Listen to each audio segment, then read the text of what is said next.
Other shows we have for you to enjoy at myclassicradio.net. The Avengers was most certainly not a household name in South Africa prior to the radio series. With no national television service until 1976, the mechanism simply was not present in the country to show television programs to mass audiences. While many other countries reveled in the filmed adventures of John Steed and company, South Africa was not equipped to join in the fun. The series took Britain by storm and made a major impression in the American markets, being that greatest of rarities, a British series given a network transmission slot. However, as a filmed series, rather than a videotaped one, The Avengers was able to gain a modicum of exposure in South Africa through film rentals. Come and listen at myclassicradio.net.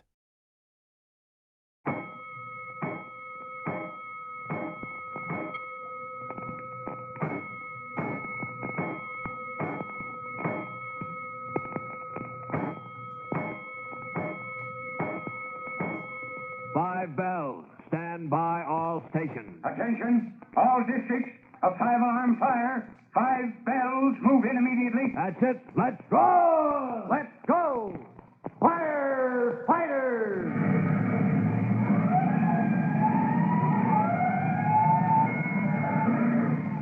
Presenting Firefighters, the true-to-life story of our unsung heroes who stand ready to ride by day or night against our most murderous enemy, the demon of fire.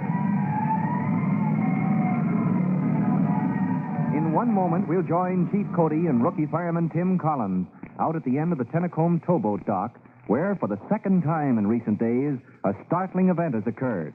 First, it was the diving lesson, which had ended in Tim's finding the plates used to print counterfeit money. And now, in answer to a call for the Fire Department Rescue Company, they have joined the police in time to help identify a man seemingly drowned in the same spot. Now, if you've forgotten who this man was and why he's so important to fireman Tim Collins, we'll bring you up to date in just 1 minute.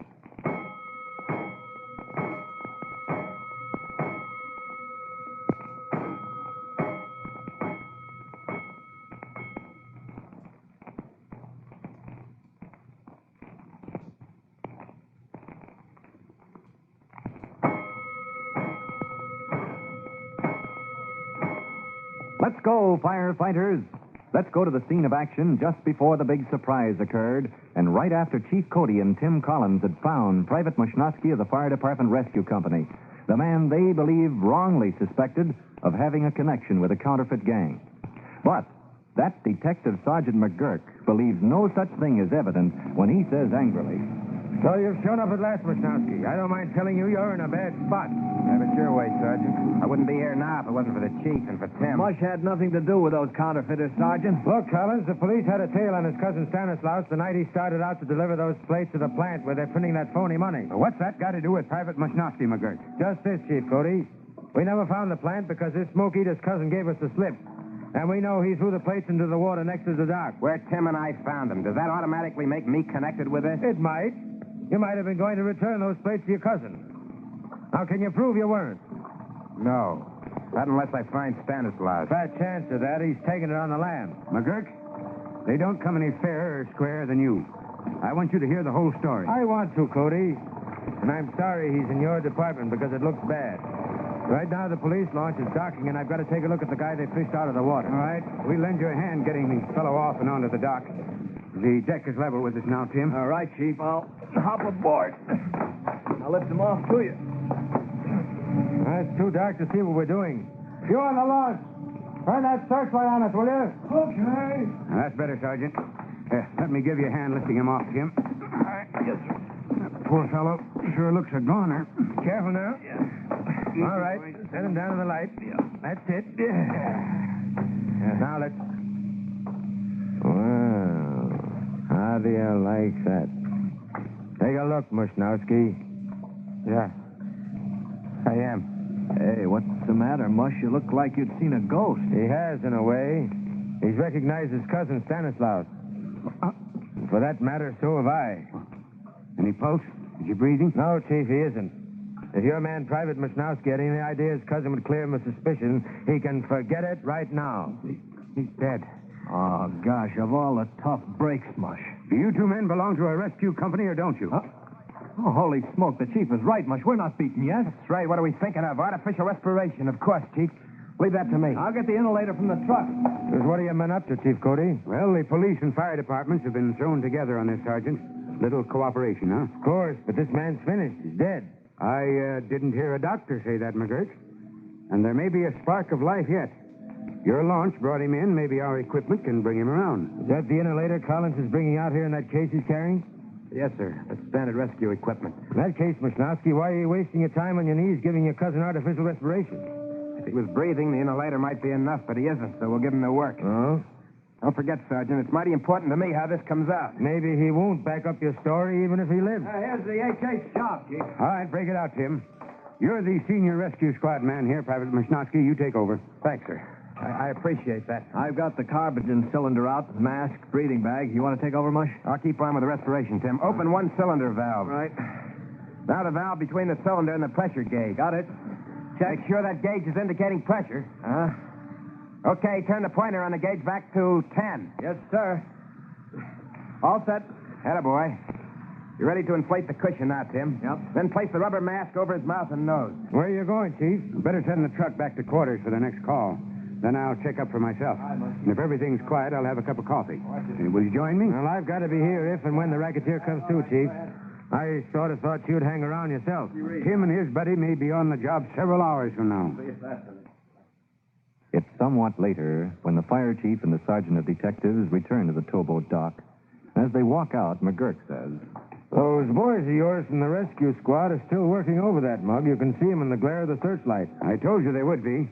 Doesn't that prove Mushnowski isn't mixed up in his cousin's racket? I don't get it, Chief. Well, do you think he'd be so anxious to save that man's life if it would tie him to a gang of counterfeiters? Well, I see what you mean, but just the same, Cody, the record shows Mushnowski some years ago worked for a carnival where he palmed off his counterfeit dough on the customers. I told you he never had the slightest idea it wasn't the real stuff, Sergeant. I can't take his word for that. But it was that cousin of his, Stanislaus, who tricked him into it. Now, would you believe him? I don't know. First, he has to be alive. Listen, Mushnowski has one of the best records in the department. It's a shame to ruin his career because a relative joined up with a bunch of crooks. From here, it looks like his relative has joined his ancestor. I won't believe it. They've got to pull him through. How are you coming, Mushnowski? We got the break of a lifetime, Chief, when we went to work on Stan a few minutes ago. What are you talking about? It was over an hour ago. Oh, Mush and I lost all track of time, Sergeant, but you and the chief take a look at that breathing bag. How's that? Well. Kneel down and take a look, McGurk. What's that? This balloon-like bag. Yeah, this fellow's breathing all right. Nice work, boys. You mean every time it sort of fills up and then collapses? Yeah, that's the breath, sir. He'll be around in no time. Keep your mind on your work, Hooksy. It's increasing a little. Open the low-pressure valve just a bit more. I got you, Mush. Don't look so puzzled, McGurk. They're simply increasing the flow of carbogen from the cylinder to keep that breathing bag from collapsing each time that the fellow breathes. Well, that explains everything. I didn't know you had to be a scientist to join the fire department. Well, it helps, especially in rescue. Watch it, Tim. I think this is it. Huh? Yeah, quick, get that rubber mask off his face. Check. All right. Easy does it now, boy. Easy does it. Slow now, Stan. Breathe deep.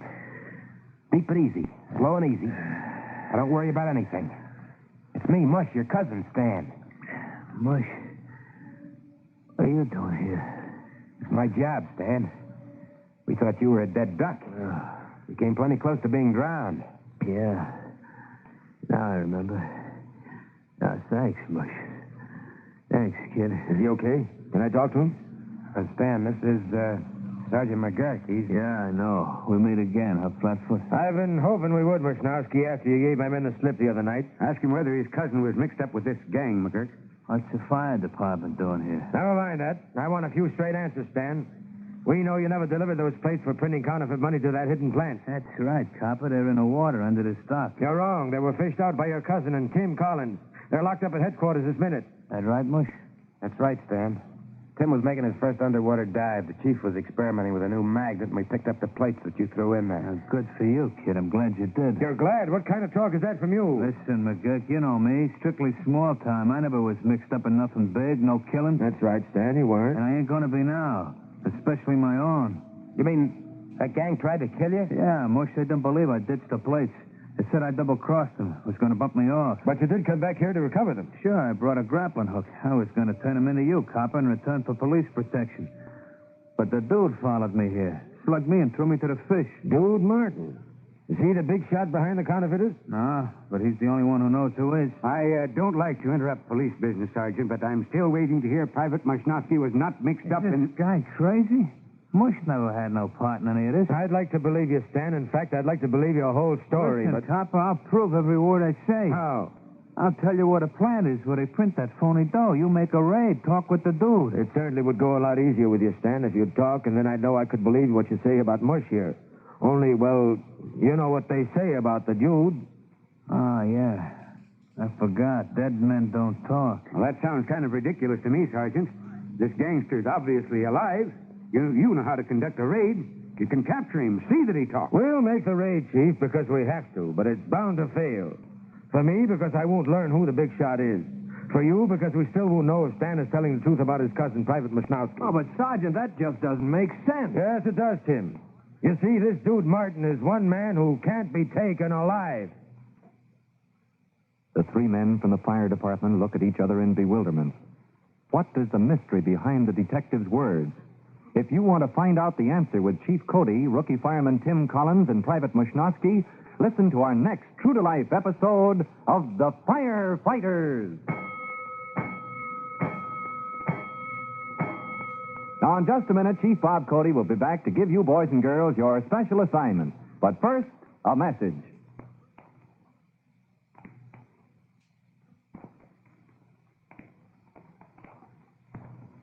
And now, Chief Bob Cody with a special notice for the Firefighters Brigade. Chief Cody. Hello, boys and girls. This is Chief Cody with what you might call a special Saturday night assignment. Of course, I'm only joking, but I put it that way because it has to do with taking a bath. If you want to avoid danger of shock, never touch a metal electric switch, outlet, or appliance while you're in that bath water. That's a warning that may save the rescue company a trip to your house. So don't forget. Well, that's all for now. Until next time, so long. Fire Chief Cody and the young rookie fireman Tim Collins will be back on the same station the next time you hear... That's it. Let's go!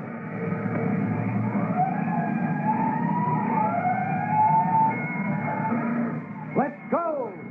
Firefighters! Firefighters is a copyrighted feature of William F. Holland Productions.